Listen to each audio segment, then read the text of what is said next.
Assalamualaikum warahmatullahi wabarakatuh. Perkenalkan, nama saya Ines Sagita Meriati dari Prodi PGSD kelas A semester 2 akan menyampaikan tugas penilaian akhir semester mata kuliah Desain Pembelajaran dosen pengampu Dr. Nina Iwati Wahida, SPDI MPD, mengenai model pembelajaran Discovery Learning untuk mata pelajaran Bahasa Indonesia tingkat SD. Oke, langsung saja kita masuk materi pertama. Sebelumnya, apa sih model pembelajaran Discovery Learning itu? Model pembelajaran Discovery Learning adalah model pembelajaran yang mengajak peserta didik untuk berpartisipasi aktif dalam belajar dengan menemukan informasi sendiri yang mengarah pada keaktifan siswa dalam menemukan konsep pelajaran itu sendiri. Sehingga model Discovery Learning dapat diterapkan pada mata pelajaran Bahasa Indonesia melalui 4 keterampilan, yaitu menyimak, berbicara, membaca, dan menulis. Untuk materi yang kedua adalah apa saja sih tujuan pembelajaran model Discovery Learning pada mata pelajaran Bahasa Indonesia? Model Discovery Learning dapat membantu siswa meningkatkan keterampilan kritis dan analitis, meningkatkan motivasi belajar, membuat siswa berpikir kreatif dan mengembangkan pengetahuan, meningkatkan kemampuan menulis dan berkomunikasi. Nah, tadi kan sudah dijelaskan tujuan pembelajaran model Discovery Learning.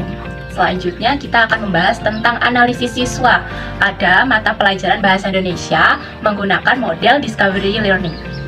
Siswa yang menggunakan model Discovery Learning lebih baik dalam berdebat dan memiliki kemampuan menulis teks cerita dan yang lainnya.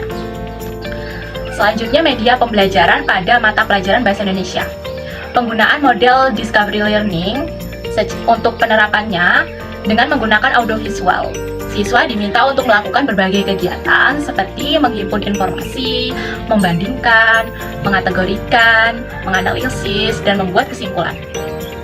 Lalu penggunaan teknologi dalam metode Discovery Learning pada mata pelajaran Bahasa Indonesia adalah menggunakan alat audiovisual seperti video, gambar, dan animasi. Untuk tujuan pembelajaran Bahasa Indonesia secara umum adalah siswa dapat menghargai dan membanggakan bahasa Indonesia.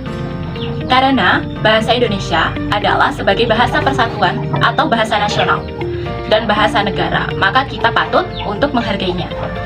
Yang kedua, siswa memahami bahasa Indonesia dari segi bentuk, makna, dan fungsinya. Lalu, untuk tujuan pembelajaran bahasa Indonesia secara khusus, salah satunya adalah membantu siswa agar mampu berkomunikasi dengan bahasa Indonesia secara efektif sesuai potensinya. Untuk materi selanjutnya adalah instrumen soal bahasa Indonesia meliputi yang pertama soal kontekstual, di mana siswa diminta memprediksi kata-kata yang digunakan dan menjelaskan perbedaan makna tersebut. Contohnya, saya pergi ke pasar untuk membeli beras dengan saya pergi ke pasar untuk membeli baju. Yang kedua, soal refleksi, di mana siswa diminta untuk menulis cerita tentang pengalaman pribadi terkait tema yang dipelajari pada pelajaran Bahasa Indonesia. Yang ketiga, soal diskusi. Siswa dibagi menjadi kelompok dengan topik terkait dengan tema yang dipelajari dalam Bahasa Indonesia. Yang keempat adalah soal proyek. Siswa diminta membuat proyek menggunakan berbagai sumber dan teknologi untuk mencari informasi. Materi yang selanjutnya adalah langkah-langkah model pembelajaran Discovery Learning. Yang pertama adalah stimulus. Langkah pertamanya adalah dengan memulai kegiatan belajar dari pembelajaran yang dilakukan peserta didik dan guru. Interaksi yang muncul seperti mengajukan pertanyaan atau membaca buku. Yang kedua, identifikasi masalah. Proses ini memberi kesempatan peserta didik dalam melakukan identifikasi dilakukan sebanyak mungkin dengan bahan pelajaran. Yang ketiga, penghimpunan data. Jika rumusan hipotesis masalah sudah ditemukan, siswa mampu memberi kesempatan untuk mengumpulkan informasi sebanyak-banyaknya. Yang keempat, olah data. Dilakukan validasi lewat wawancara dan observasi, lalu ditafsirkan berdasarkan temuan yang didapat dari data itu.